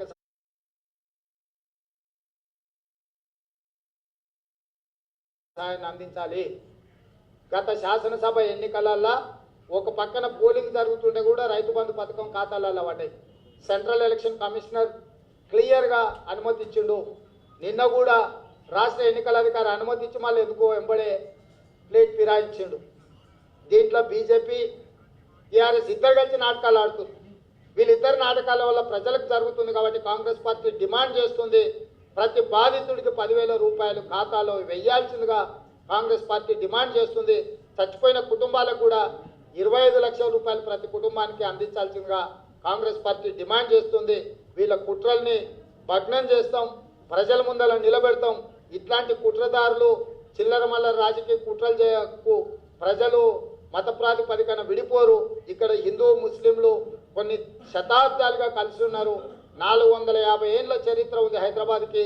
అక్కడక్కడ చిన్న చిన్న చెదురుమదురు సంఘటనలు జరిగిన ప్రజలందరూ అప్రమత్తంగా హిందూ ముస్లింలు కలిసిమెలిసి ఉన్నారు. మళ్ళీ వాళ్ళని కల్పించడానికి కాంగ్రెస్ ప్రయత్నం చేస్తుంది. టీఆర్ఎస్ బీజేపీ ఇద్దరు కలిసి హిందూ ముస్లింల చిచ్చు పెట్టి రాజ్యం మేల్కోవాలని చూస్తున్నారు. ప్రజల మత చిచ్చులో చలిమంటలు కాపుకోవాలని వీళ్ళు ప్రయత్నం చేస్తున్నారు. మత ప్రాతిపదికన విభజన తీసుకొచ్చేటోళ్ళను నగర బహిష్కరణ చేయండి. అది బీజేపీ కావచ్చు, ఎంఐఎం కావచ్చు, టీఆర్ఎస్ కావచ్చు. ఈ మధ్యలో కేసీఆర్ గారు కొత్తగా మతం పుచ్చుకొని పంగనామాలు పెద్దవి పెట్టుకొని బయలుదేరారు, నా అంత హిందూ లేడని. ఇక ఆయనదో గోల. వీటన్నిటిని దృష్టిలో పెట్టుకొని నిర్ణయాలు తీసుకోవాల్సిందిగా మేము కోరుకుంటున్నాం.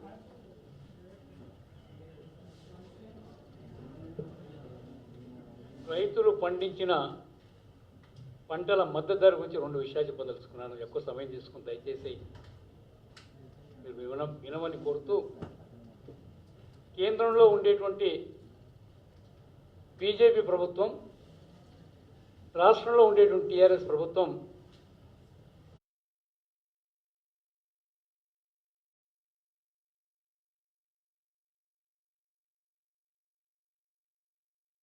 రైతుల జీవితాలతో ఆడుకుంటా ఉన్నారు.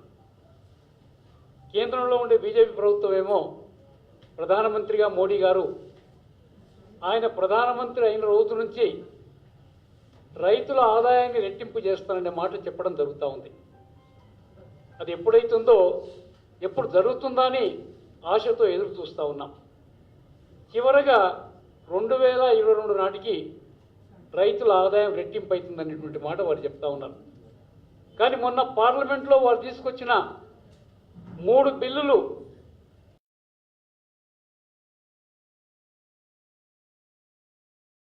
పరిస్థితిలో ఉన్నాయి. ఆ 3 బిల్లులు అనేటువంటి మాట కూడా నేను మనవి చేస్తూ ఉన్నాను. ఇక రాష్ట్రంలో అయితే కేసీఆర్ గారు వ్యవసాయం దండకు కాదు, వ్యవసాయం పండుగ చేస్తానటువంటి మాట చెప్తా ఉన్నాడు. ఇప్పుడు కనుక మనం మార్కెట్కు పోతే కేసీఆర్ గారు ముఖ్యమంత్రిగా వారు నిర్దిష్ట వ్యవసాయము, నియంత్రిత వ్యవసాయము, కంట్రోల్డ్ వ్యవసాయము అనేటువంటి పేర్లతో నేను చెప్పిన పంటనే వేయాలి, నేను చెప్పినంత ఏరియాలోనే ఈ పంట ఉండాలి, అట్లయితేనే కొంటాం, లేకపోతే లేదు, మీకు రైతు బంధు రాదు, రైతు బీమా రాదు అనేటువంటి భయపెట్టే మాటలు కూడా చెప్పి బలవంతంగా రైతులతో పంటలు వేయించారు. రాష్ట్రంలో ఉత్తర తెలంగాణలో మొక్కజొన్న చాలా పెద్ద ఎత్తున రైతులు వేస్తారు. మొన్న మేము దుబ్బాక బై ఎలక్షన్లకు పోతే రేవంత్ రెడ్డి గారు ఉన్నారు, షబీర్ అలీ గారు ఉన్నారు, మేమందరం ఉన్నాం. రైతులు కేసీఆర్ గారు మొక్కజొన్న వేయొద్దు, రాష్ట్ర ప్రభుత్వం కొనదు, మీకు మద్దతు ధర రాదు అనేటువంటి భయపెట్టిన రైతులు ఆనవాయితీగా వేసేటువంటి పంట కాబట్టి పంట వేసుకున్నారు, కోతలైనాయి, రోడ్లపైన కుప్పలు కుప్పలు పోచినారు. మేము ఎక్కడ పోయినా, ఏ ప్రాంతానికి పోయినా మా మొక్కలు మార్కెట్లో కేంద్రం ప్రకటించిన మద్దతు ధర ఎవ్వరూ ఇవ్వడం లేదు. రాష్ట్ర ప్రభుత్వం ఒక్క కొనుగోలు కేంద్రం కూడా ఏర్పాటు చేయలేదు. మమ్మల్ని 400, 500, 600, 700 రూపాయల కన్నా ఎక్కువ ఎవ్వరూ కొనడం లేదనేటువంటి మాట చెప్తే మేమందరం ఎన్నికల తర్వాతని రోడ్లపైన ఎక్కడ వీలుంటే అక్కడ ధర్నాలు చేయడం జరిగినారు. కేసీఆర్ గారు భయపడి ఎక్కడ ఓట్లు పోతాయేమో, ఈ దుబ్బాకలో కూడా ఎక్కడ చూసినా రాసులుగా ధాన్యం పోసినారు, మక్క కంకులు పోసినారు అనే ఉద్దేశంతో అప్పటికప్పుడు నిర్ణయం తీసుకొని కేంద్రం ప్రకటించిన 1850 రూపాయల క్వింటాల్ కొంటామని కొనడం మొదలుపెట్టినారనేటువంటి మాట కూడా మీతో మనవి చేస్తున్నాను. ఆ మాదిరిగా మక్కలు వేయొద్దని చెప్పినటువంటి వ్యక్తి పత్తి విపరీతంగా పెంచాలని చెప్పినాడు. దాదాపుగా రాష్ట్రంలో 1,25,00,000 ఎకరాలు సాగుకు అనుకూలంగా ఉండేటువంటి సందర్భంలో 60 లక్షల ఎకరాల్లో పత్తి వేయమన్నాడు, 40 లక్షల ఎకరాల్లో వరి ధాన్యం వేయమనేటువంటి మాట వారు చెప్పడం జరిగినారు. మొదలేమో వరి 60 అన్నాడు, 40 పత్తి అన్నాడు.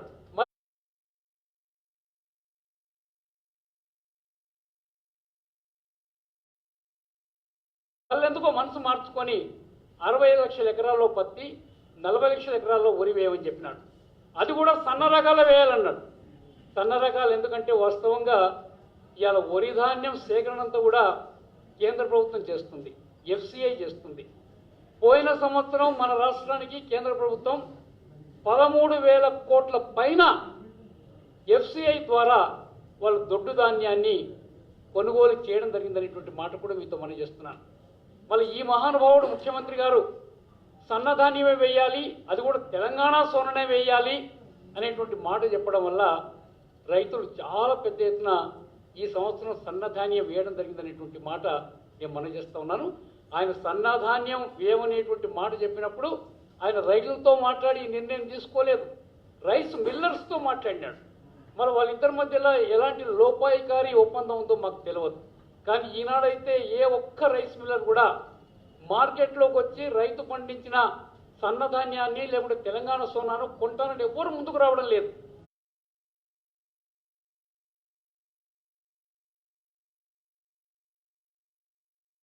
ఈనాటికి పర్చేజింగ్ సెంటర్లు పోయినసారి దొడ్డు ధాన్యం కొనడానికి ఎఫ్సిఐ తరఫున మహిళా సంఘాలు ప్రతి ఊర్లో కూడా ఒక కొనుగోలు కేంద్రం ఏర్పాటు చేసి ధాన్యాన్ని కొనడం జరిగినది.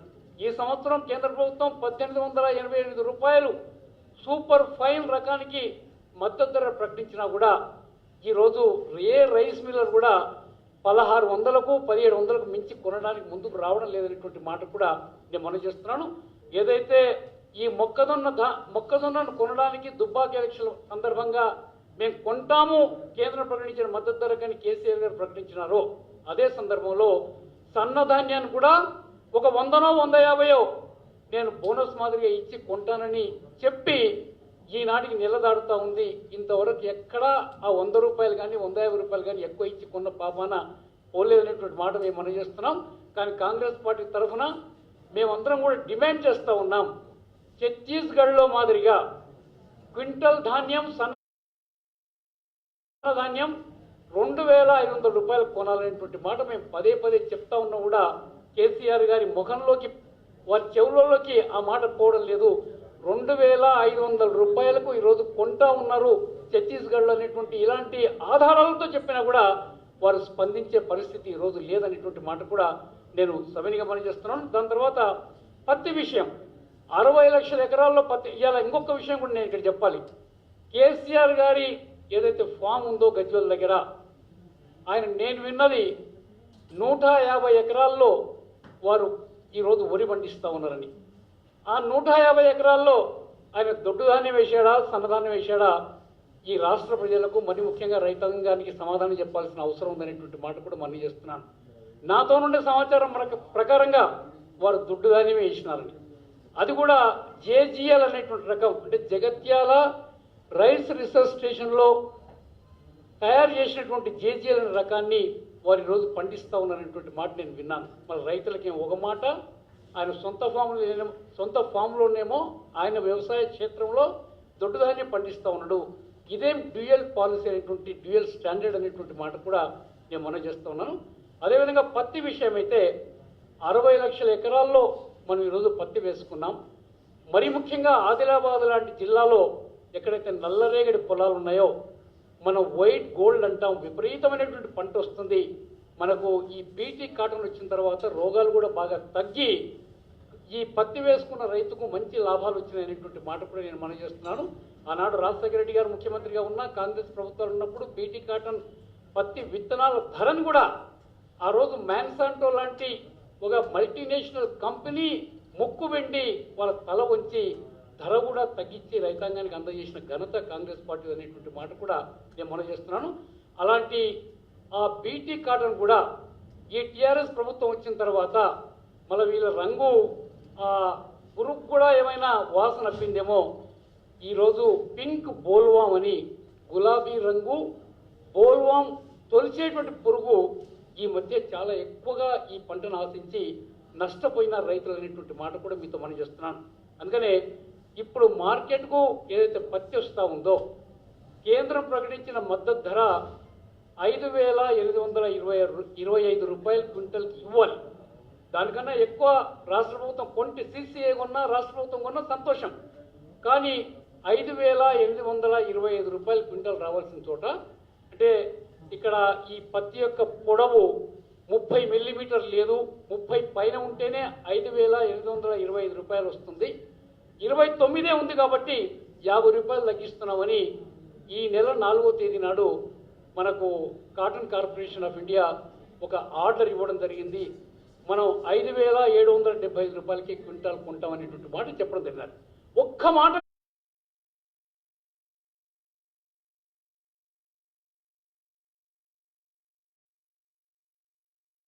కూడా కేసీఆర్ గారు మాట్లాడలే. ఈ రాష్ట్రంలో నేను చెప్పడం వల్ల పత్తి 60 లక్షల ఎకరాల్లో రైతులు వేసుకున్నారు. ఈ రోజు కనీస మద్దతు ధర కూడా రానటువంటి పరిస్థితి. సీసీఐ కొనలేకపోతే సీసీఐని ముక్కు విండి నేను ఇప్పిస్తానన్న మాట ఒక్క మాట మాట్లాడలే. సీసీఐ ఇవ్వకపోతే రాష్ట్ర ప్రభుత్వం నుంచి ఆ నష్టాన్ని నేను భరిస్తాను, నేను ఇస్తాను, నా ఖాతానికి వెళ్ళని ఒక్క మాట కూడా చెప్పలే. అది గాక మళ్ళా ఈరోజు చెప్తా ఉంది, ఈ పత్తి పొడవు 28 మిల్లీమీటర్లే వస్తూ ఉంది. ఈ సంవత్సరం వర్షాలు ఎక్కువ ఉండడం వల్ల, ఈ పింక్ బోల్వామ్ అనే వామ్ ఎక్కువగా, ఆ బెడద ఎక్కువగా ఉండడం వల్ల ఇంకొక 50 రూపాయలు తగ్గిస్తున్నామని చెప్పి 5,725 రూపాయల క్వింటాల్ కొంటామనేటువంటి మాట వారు చెప్పడం జరుగుతూ ఉంది. అయినా కేసీఆర్ ఒక్క మాట మాట్లాడతలేడు, ఒక్క మాట కూడా. ఇది ఈయనకు రైతులపైన ఉండేటువంటి ప్రేమ అనేటువంటి మాట కూడా నేను మనవి చేస్తూ ఉన్నాను. మళ్ళీ ఇంకో పక్క ఈరోజు వాళ్ళ కరపత్రం అయినటువంటి నమస్తే తెలంగాణలో రాష్ట్ర ఆర్థిక పరిస్థితి గురించి చాలా గొప్పగా రాసుకున్నాం. ఎట్లా అంటే దేశంలో లేనటువంటి అభివృద్ధి, దేశంలో లేనటువంటి ఆదాయం ఈరోజు తెలంగాణకు వస్తూ ఉంది. కేవలం ఒక 6.5 సంవత్సరాల్లో ఎంత రూపాంతరం చెందింది తెలంగాణ అంటే ఇలా ఒక గొప్ప ఆర్థిక శక్తిగా ఎదిగిందనేటువంటి మాట అది చెప్పడం జరుగుతూ ఉంది. ఈరోజు 4 లక్షలు ఉండేటువంటి స్థూల ఆదాయం, 4 లక్షల కోట్లు ఉండేటువంటి స్థూల ఆదాయం 2014లో ఈరోజు 9.6 లక్షల కోట్లకు చేరిందనేటువంటి మాట కూడా వారు చెప్పుకుంటా ఉన్నారు.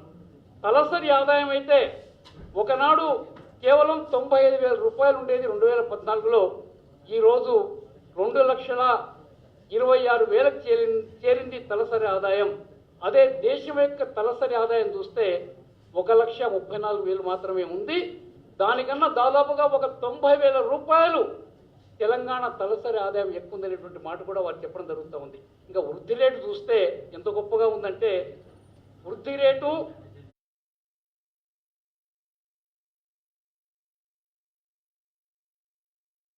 రాష్ట్రం 2014 తెలంగాణ వచ్చినాడు 12% ఉంటే ఇవాళ 2019-20కి 12.6% పెరిగింది. అంటే 0.6% పెరిగిందని చెప్పుకుంటాం. ప్రపంచం మొత్తం వృద్ధి రేటు తగ్గింది కరోనా వల్ల అనే మాట మనం చెప్పుకుంటా ఉన్నాం.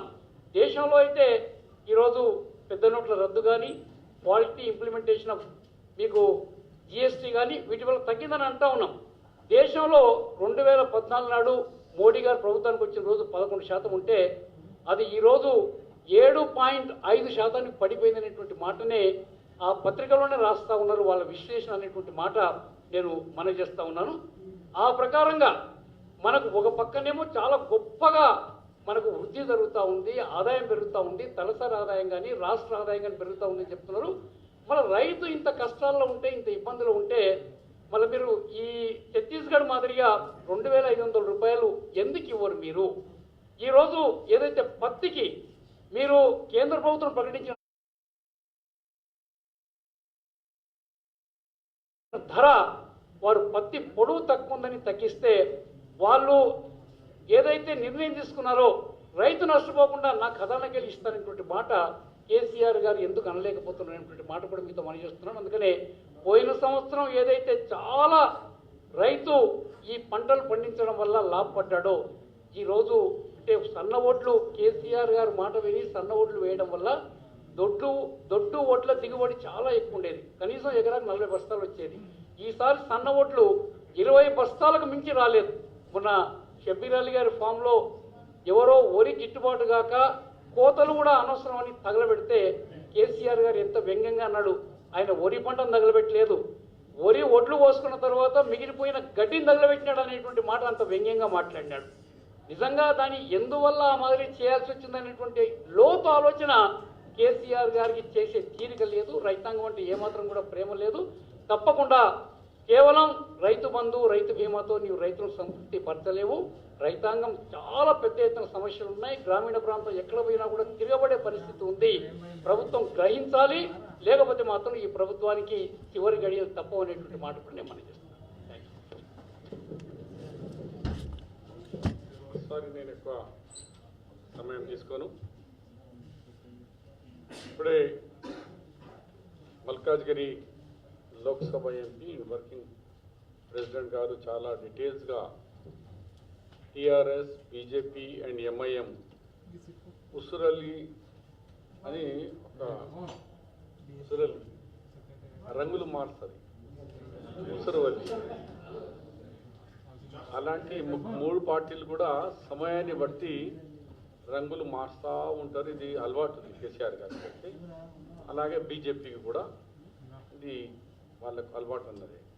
అలాగే ఇలా రైతుల సమస్య మీద పెద్దలు చెన్నారెడ్డి గారు డీటెయిల్స్గా చెప్పినారు. నేను అడుగుతున్నా, నిన్న కేసీఆర్ గారు ముఖ్యమంత్రి గారు టీఆర్ఎస్ ఆఫీస్లో ఆయన లెజిస్లేటివ్ అండ్ మంత్రులతో మాట్లాడుతూ గంటన్నర ఉపన్యాసంలో భారతీయ జనతా పార్టీకి నిలదీసడం జరిగింది. భారతీయ జనతా పార్టీ మోదీ గారికి కూడా పర్సనల్ అటాక్ కూడా చేసినారు. చాలా సంతోషం. కానీ జ్ఞానం ఉందా లేదా? ప్రధానమంత్రి 2014లో కాగానే ఫస్ట్ డబ్బా కొట్టింది ఎవరు? కేసీఆర్. నీతి ఆయోగ్ తీసుకురాగానే బీజేపీకి సంబంధించిన ముఖ్యమంత్రులు కూడా కింద మీద ఉన్నారు. ఆలోచించి చెప్తామంటే ఈయననే వాహ్ కేసీఆర్ మోదీజీ బ్రహ్మాండమైన ఉంది, ప్లానింగ్ కమిషన్ కాదు నీతి ఆయోగ్ మా రాష్ట్రానికి లాభం వస్తుంది అన్నాడు. మళ్ళీ జిఎస్టీ రాగానే మన నోటుబందీ రాగానే అందరికంటే ముందు ఈయననే వాళ్ళ బీజేపీకి చెందిన సీఎంలు రాలే, ఈయననే ముందుకు వచ్చిండు. దేశంలో బ్రహ్మాండమైన ఈ బ్లాక్ మనీ పోతుంది, ఎన్ని పోతుంది అని మాట్లాడి ఈ అసెంబ్లీలో చర్చలు జరిగినప్పుడు మా మిత్రులు ఉన్నారు విట్నెస్లో.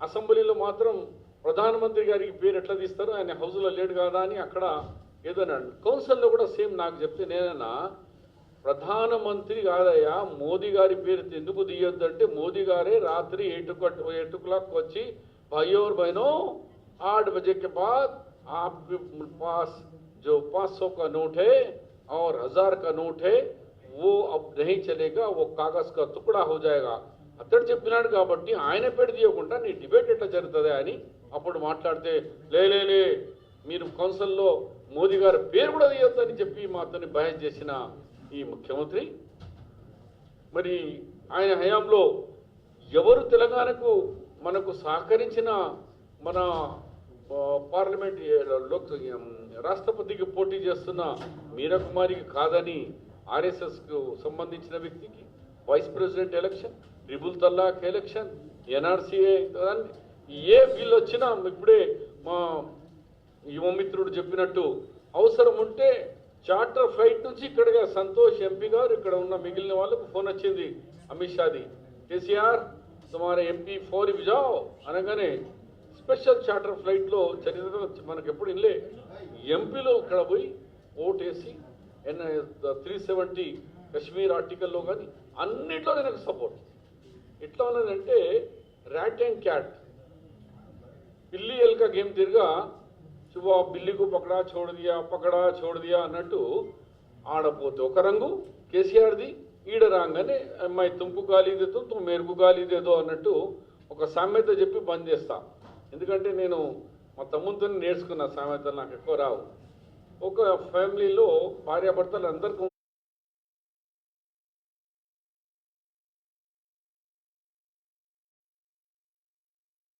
ఉంటుంది. ఒక ఫ్యామిలీలో చుట్టాలు వస్తారు, ఊర్లో చుట్టాలు రాగానే ఈ భార్యాభర్త ఇద్దరు ఏమంటారు, ఏం చేద్దాం మీ చుట్టాలు వచ్చి 5-6 దినాల గురకు వచ్చినట్ట పెద్ద సామాను కట్టుకొచ్చారు, మరి ఏం చేద్దాం వీళ్ళు ఇలా ఉండకుండా చేయాలంటే ఏం చేద్దాం అంటే నడువు నీ గల్లా నేను పడతా నా గల్లా మనం ఇద్దరం కొట్టుకుందాం అంటారు.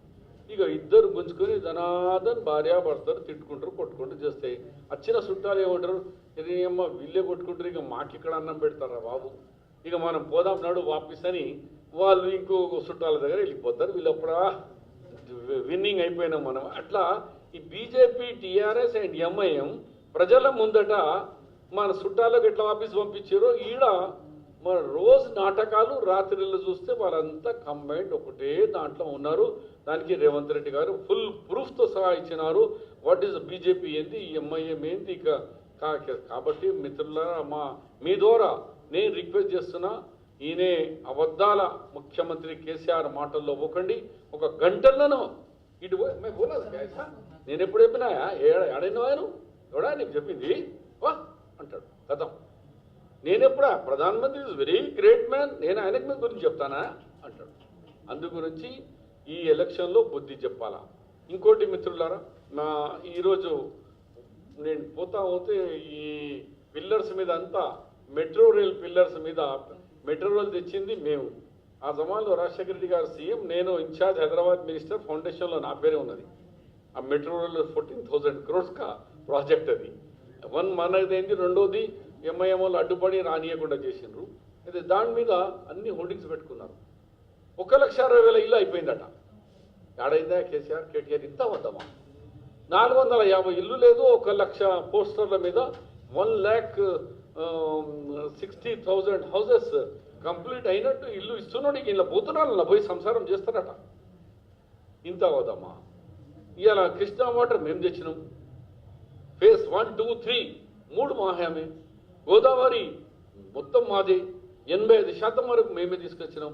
మెట్రో రైల్ మాది, ఇవాళ ఎయిర్పోర్ట్ మాది, ఔటర్ రింగ్ మాది, పివి నరసింహారావు మాది అని. అమ్మ మీరు ఏదైనా చేసి అంటే రేవంత్ చెప్పినట్టు ఒక మోరీ సాఫ్ చేయలేదా మీరు? అక్కడ ఒక హ్యాంగింగ్ బ్రిడ్జ్ చేసినామట. ఆ హ్యాంగింగ్ బ్రిడ్జ్ పిక్నిక్ స్పాట్ అది మా ప్రపోజల్, కానీ ఆ దానికి పెట్టుకొని తమాషా చేస్తున్నారు వీళ్ళు. అరిచేతిలో అద్దం చూపిస్తున్నారు. మా ఓటర్ మహాశైలకు రిక్వెస్ట్ చేస్తున్నాను, ఇంకే బాతో మేమంతావు ఈ డోంగియా తీనోవి ముగ్గురు కూడా కలర్లు ఉసరల్లి కలర్ మార్చినట్టు కలర్ మార్చి ప్రజల ముందు వస్తున్నారు. జాగ్రత్త. కాంగ్రెస్ పార్టీ ఎల్లప్పుడూ మీకు ఈ సిటీకు మస్ట్ సిటీ అంటే మీరు సిటీస్ చూడాలా అని యుఎన్ఓతో యునైటెడ్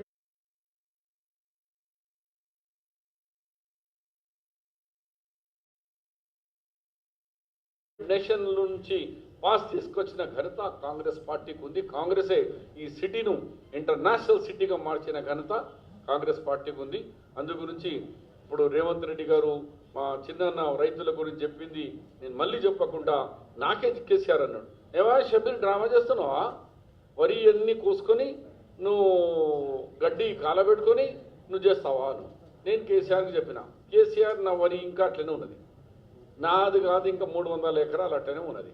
ఈ వరిలో నాకు వచ్చి నా పంటలో నేను తప్పు చేసి నాకు శిక్ష ఇవ్వా, ఊరి శిక్ష నీ అమ్మ పోతాం రైతుల గురించి. కానీ నువ్వు మాత్రం అబద్ధాలు రా, నీకు దమ్ముంటే అన్న. ఇక రాలేదు. ఇలా మీ ముందు చెప్పి ఇక నేను ఇవాళ రాత్రికి చెప్పేస్తాను మా వాళ్ళకు, ఇక దున్ని కొత్త పంట ఇస్తాను తయారు చేసి పెట్టిన. 8 days టైం ఇచ్చిన. 8 కాదు ఇప్పుడు 20 దినాలు అయిపోయింది. ఆయన 31st ఛాలెంజ్ చేసిండు, నేను ఫస్ట్కు ఆయనకు ఛాలెంజ్ చేసిన. నా ఛాలెంజ్కు కుయ్యి లేదు, కయ్యి లేదు. ఒక మినిస్టర్ని కూడా పంపలేదు, ఒక ఆఫీసర్ని కూడా పంపలేదు. ఇక నా దున్నేసుకోమని చెప్తున్నాను. ఈయన ఇలా రైతు ఘోష మొత్తం రాష్ట్రంలో ఉంది. ఇలా ఫ్లడ్ ఘోష అన్ని ఈ సమాజంలో ఉన్న ప్రతి వర్గం నష్టాల్లో ఉన్నది. మరి ఈరోజు రేవంత్ రెడ్డి గారి ప్రెస్ కాన్ఫరెన్స్ నాకు కూడా రమ్మని చెప్పగానే రావడం జరిగింది. దయచేసి అన్ని విధంగా అన్ని ఇవ్వండి. సొమ్ము ఒకటిది అత్త సొమ్ము అల్లుడు దానం చేసినట్టు మా పిల్లల మీద అడ్వర్టైజ్మెంట్ కేసీఆర్ది కేటీఆర్ది వేసుకుంటారు. సొమ్ము ఒకటిది సొక్కటిది మాది అలా పేరైనా కనీసం మాదన్నా ఇంత పెట్టడరా అలా చిన్నగా. కాంగ్రెస్ అయ్యామో ఇది జరిగింది దానికి దీనికి ఇది చేసినా అని ఎక్కడ చెప్తలేదు. నీళ్ళు వేసుకుంటున్నారు, నీళ్ళు వచ్చినట్టు వీళ్ళ జమాల్లో తీసుకొచ్చినట్టు. కాబట్టి దయచేసి మీ ద్వారా హైదరాబాద్ ప్రజలను, గ్రేటర్ హైదరాబాద్ ప్రజలను, ఈ హైదరాబాద్ हमारा है, కాంగ్రెస్ పార్టీ आपकी है, ఈ కాంగ్రెస్ కార్పొరేటర్కు భారీ మెజార్టీతో గెలిపించాలని మనం చేస్తాం.